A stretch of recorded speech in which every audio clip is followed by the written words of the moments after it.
Hi, నేను Chandramouli. Welcome to Chandu's current affairs.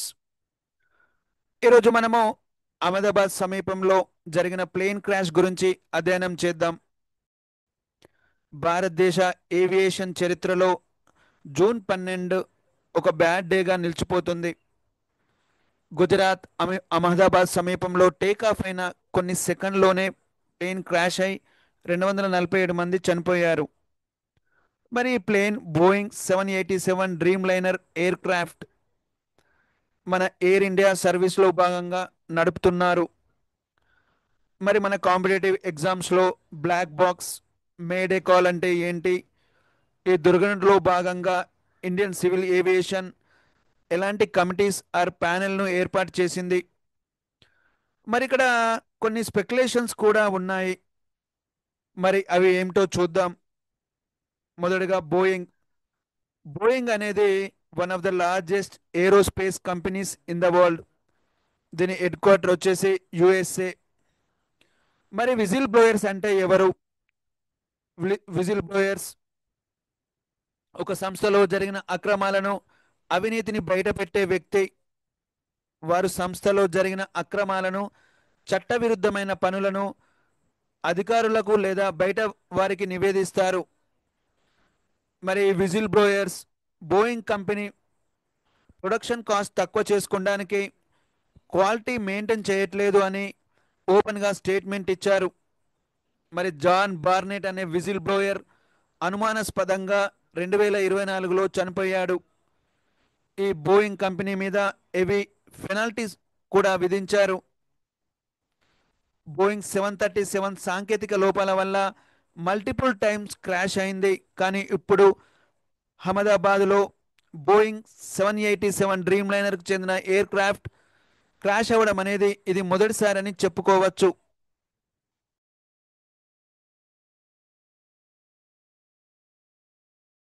Second speculation వచ్చేసి bird plane విసినిటీలో కనబడినప్పటికీ బార్డ్ హిట్ వల్ల జరిగిందని చెప్పలేం. మోడర్న్ ఇంజిన్స్ సింగిల్ బర్డ్ ఇటును హ్యాండిల్ చేయగలదు. గుంపులుగా వచ్చి మల్టిపుల్ టైమ్స్ హిట్ చేస్తే ప్లేన్ క్రాష్ అయ్యే అవకాశాలుంటాయి. ఇక్కడ మనము పైలట్ గురించి చూద్దాం. పైలట్ సుమిత్ సబర్వాల్ 8200 గంటల ఫ్లయింగ్ ఎక్స్పీరియన్స్ ఉంది. ఫ్లయింగ్ టేక్ ఆఫ్ అయిన 1 మినిట్లో మేడే కాల్ ఇవ్వడం జరిగింది. మేడే కాల్ అనేది అత్యవసర సంకేతం. మరి ఊహించని పరిణామం ఎదురైనప్పుడు తమ చేతిలో కంప్లీట్గా పరిస్థితి చేజారిపోయిందని పైలట్ భావించినప్పుడు మేడే కాల్ ఇవ్వడం జరుగుతుంది. మరి ఈ మెసేజ్ను ఎయిర్ ట్రాఫిక్ కంట్రోల్ రిసీవ్ చేసుకుంటుంది. ఈ సమయంలో వేరే ఫ్లైట్స్ పరిసర ప్రాంతాలకు వెళ్లకుండా చూస్తారు. మరి వీడియో ఫుటేజ్ ప్రకారము ఫ్లైట్ టేకాఫ్ అయిన కొన్ని సెకండ్లలో ram air turbine RAT deploy అయింది. మరి కంప్లీట్గా electric and dual engine failure అయినప్పుడే ర్యాట్ డిప్లాయ్ అవుతుంది. మరి ఒకవేళ ఒక ఇంజన్ వర్క్ చేసినా సేఫ్ ల్యాండింగ్ చేసే అవకాశం ఉండేది. సింగిల్ ఇంజన్తో సేఫ్ ల్యాండింగ్ అయిన సందర్భాలు ఎన్నో. మరి పైన కన్క్లూజన్లతో పైలట్ తప్పిదం అనేది ఉండకపోవచ్చు అనేది నిపుణుల భావన. వెదర్ కూడా క్లియర్గా ఉందని వాతావరణ శాఖ చెప్పడం జరిగింది.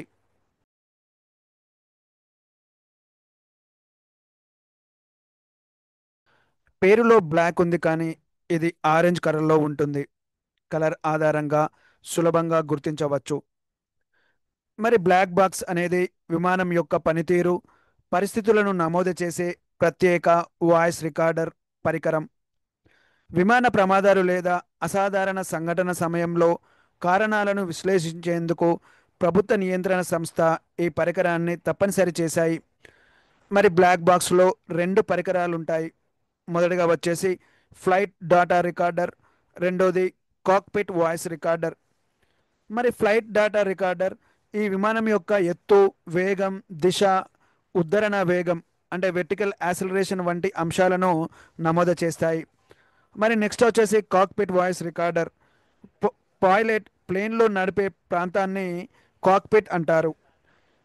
ఇది విమాన కాక్పిట్లోని పైలట్ సిబ్బంది మధ్య జరిగిన సంభాషణలు రికార్డ్ చేస్తుంది. రేడియో ద్వారా జరిగే అన్ని కమ్యూనికేషన్లు కూడా ఇందులో నమోదవుతాయి. మరి భారత ప్రభుత్వం హోమ్ సెక్రటరీ అధ్యక్షతన గవర్నమెంట్ ఆఫ్ సివిల్ ఏవియేషన్ ఆధ్వర్యంలో ఒక ప్యానెల్ను ఏర్పాటు చేసింది. ఈ ప్యానెల్ రీసెంట్గా జరిగిన సంఘటనలు, సివిల్ ఏవియేషన్ సేఫ్టీ గురించి అధ్యయనం చేస్తుంది. మరి ఇంకో committee air craft accidental investigation ఆధ్వర్యంలో ఏర్పాటు చేశారు. ఇది ఓన్లీ అహ్మదాబాద్ ప్లేన్ క్రాష్ గురించి అధ్యయనం చేస్తుంది. మరి aircraft accidental investigation bureau 2012లో ఏర్పాటు చేశారు. ఇది మినిస్ట్రీ ఆఫ్ సివిల్ ఏవియేషన్ ఆధ్వర్యంలో పనిచేస్తుంది. మరి ఎన్నో ఊహాగానాలున్న బ్లాక్ బాక్స్ స్టడీ చేయడమో, మొత్తం ఇన్వెస్టిగేషన్ కంప్లీట్ కావడానికి కనీసానికి 3 months పడుతుంది. మరి అప్పుడు ఇష్యూ ఏంటో మనకు తెలియడం జరుగుతుంది. మరి జరిగిన సంఘటన అనుభవంలోకి తీసుకొని భవిష్యత్తులో ఇలాంటి సంఘటనలు జరగకుండా చూసుకోవాల్సిన బాధ్యత ప్రభుత్వాలపై ఉంది. థ్యాంక్ యూ అండి. All the best. ఈ వీడియో మీకు నచ్చినట్టయితే లైక్, షేర్, సబ్స్క్రైబ్ చేయండి.